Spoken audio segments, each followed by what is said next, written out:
Calon Presiden nomor urut 1, Anies Rashid Baswedan, menyoroti aksi Menteri BUMN Erick Thohir yang terang-terangan mendukung pasangan Capres-Cawapres nomor urut 2 Prabowo Subianto Gibran Rakabuming Raka. Menurut Anies, Presiden Jokowi seharusnya memberi sanksi kepada Erick karena melanggar netralitas pejabat negara. Kalau ada pelanggaran, seharusnya diberi sanksi. Kalau tidak diberi sanksi berarti diperbolehkan. Sesederhana itu, kata Anies usai kampanye akbar di gelanggang olahraga, GOR, Parung, Kabupaten Bogor, Senin, 22 Januari 2024. Menurut dia, jika pejabat memang harus netral dan ada yang tidak netral maka wajib dikasih sanksi.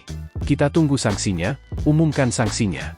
Tunjukkan kepada rakyat bahwa kita tegas, ujar Anies. Mantan Menteri Pendidikan dan Kebudayaan ini mempertanyakan aksi para menteri yang tidak menaati perintah Presiden Jokowi. Pertanyaan saya adalah apakah perintah Presiden tidak ditaati?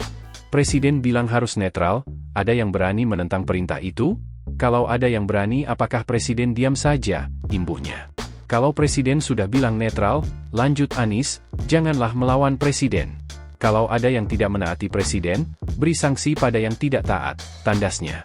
Sebagai informasi, Erick Thohir hadir di Rumah Kertanegara menjelang debat keempat Pilpres 2024, Minggu, 21 Januari 2024, sore.